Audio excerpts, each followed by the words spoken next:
नमस्कार, मैं विनोद कुमार शर्मा धर्मवाणी में आपका स्वागत करता हूं, अभिनंदन करता हूं। भाई और बहनों, आप गीता और रामचरितमानस के इन एपिसोडों को अंत तक सुना करें, क्योंकि इसमें जो व्याख्या बताई जा रही है वह परम श्रद्धेय जयदयाल गोयंदका जी की तत्व विवेचनी, श्री राम सुखदास जी महाराज की साधक संजीवनी और श्री प्रभुपाद जी महाराज की यथारूप गीता और तुलसीदास जी महाराज की रामचरितमानस से की जा रही है। ये ग्रंथ बहुत ही महत्वपूर्ण है। इन ऋषियों ने अपना पूरा जीवन भगवान की सेवा में, उनके उपदेश और उनके आचरणों को, उनकी लीलाओं के प्रचार प्रसार में लगा दिया। जो निष्कर्ष उन्होंने निकाले हैं वह आपके लिए और हमारे लिए बहुत ही महत्वपूर्ण है। आप इनको सुनकर उकताएं नहीं, बल्कि रुचि पैदा करें, आपका कल्याण होगा। आज हम गीता के 39वें और 40वें श्लोक की व्याख्या समझते हैं। 39वां श्लोक इस प्रकार है। एषा ते अभिहिता सांख्ये बुद्धिर्योगे त्विमा शृणु बुद्धया युक्तो यया पार्थ कर्म बंधन प्रहास्यसि। जिसका अर्थ है, हे पार्थ, यह बुद्धि तेरे लिए ज्ञान योग के विषय में कही गई है और अब तो इसको कर्म योग के विषय में सुन। जिस बुद्धि से युक्त हुआ तू कर्मों के बंधन को भली भांति त्याग देगा, यानी सर्वथा नष्ट कर डालेगा। इस श्लोक में भगवान ने 4 बातें कही हैं। पहली कि अब तक मैंने ये बुद्धि तेरे लिए ज्ञान योग के विषय में कही। दूसरे, अब तो इसको कर्म योग के विषय में सुन। तीसरा, जिससे तू कर्म बंधन को भली भांति त्याग देगा। चौथा, यानी कर्म बंधन को नष्ट कर डालेगा। आइए इसको समझते हैं।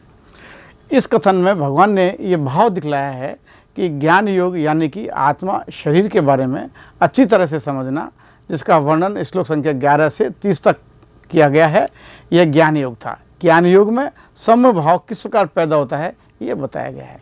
ज्ञान योग को आत्मा का यथार्थ स्वरूप विवेक द्वारा समझाकर किस प्रकार समभाव युक्त रहते हुए वर्णाश्रम द्वारा निर्धारित विहित कर्म करने चाहिए। आत्मा का यथार्थ स्वरूप न जानने के कारण ही मनुष्य का समस्त पदार्थों में विषम भाव उत्पन्न हो जाता है। जब आत्मा के यथार्थ स्वरूप को समझ लेते हैं और उसकी दृष्टि में आत्मा और परमात्मा का भेद नहीं रहता और ब्रह्म से पृथक कोई सत्ता नहीं रहती, तब उसकी इसमें भेद बुद्धि कैसे हो सकती है। इसलिए भगवान ने मरने और जीवित रहने में ब्रह्म मूलक इस विषम भाव या भेद बुद्धि के कारण होने वाले शोक को सर्वथा अनुचित बताया है। शोक रहित रहने के लिए संकेत किया है। मरने मारने वाले मानने को अज्ञानी बताकर आत्मा के निर्विकार नित्य अकृत्य स्वरूप बताकर अपनी बात सिद्ध कर दी है।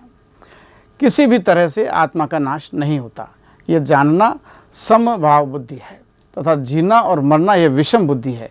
इस प्रकार आत्मा शरीर को जान लेने पर व्यक्ति को कोई शोक नहीं रहता है। अब दूसरा, अब तो इस कर्मयोग के विषय में सुन। आइए कर्मयोग के विषय में समझते हैं। कर्मयोग के 2 विभाग हैं, कर्तव्य और योग। भगवान ने 31वें से 37वें श्लोक तक कर्म विज्ञान की बात कही है, जिसमें कर्तव्य कर्म करने से लाभ और न करने से हानि का वर्णन किया गया है। अगले श्लोकों में योग की बात करेंगे। शरीर और आत्मा के विभाग को जानकर शरीर से संबंध विच्छेद करना सांख्य योग है, ज्ञान योग है, तथा कर्तव्य और अकर्तव्य को जानकर और अकर्तव्य का त्याग और कर्तव्य का पालन करना कर्म योग है। मनुष्य को दोनों में से किसी भी एक साधन का अनुष्ठान कर लेना चाहिए और समता को प्राप्त कर लेना चाहिए। समता आने पर मनुष्य कर्म बंधन से मुक्त रहता है। कर्मों को 2 तरह से समझना चाहिए। कर्म विषम भाव यानी जिसमें राग और द्वेष हो, लोभ हो, तथा समभाव जिसमें राग और द्वेष ना हो, लोभ ना हो। पूर्व मीमांसा धर्मशास्त्र तथा उत्तर मीमांसा मोक्ष शास्त्र है।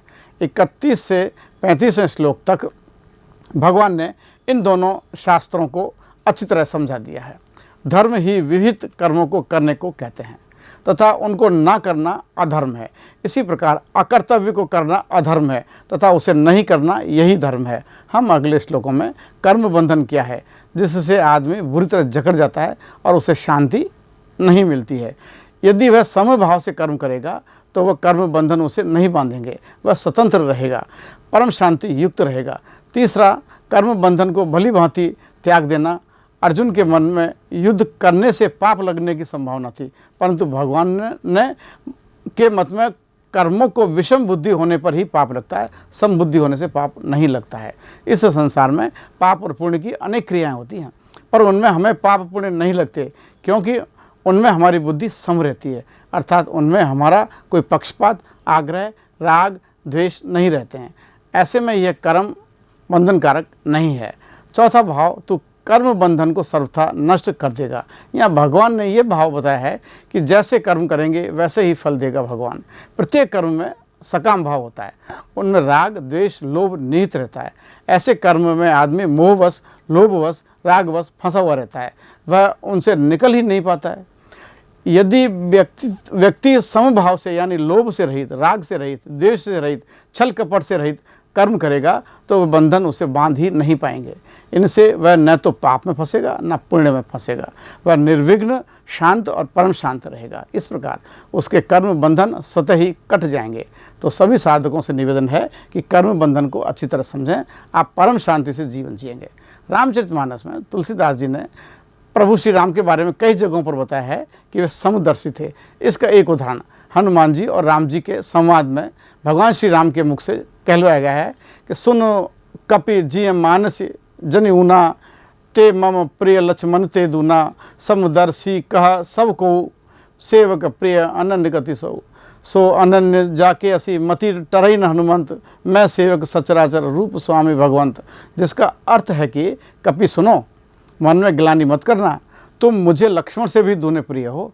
सब कोई मुझे समदर्शी कहते हैं, मेरे लिए ना कोई प्रिय है ना कोई अप्रिय है, पर मुझे सेवक प्रिय है, क्योंकि वह अनन्य गति होता है।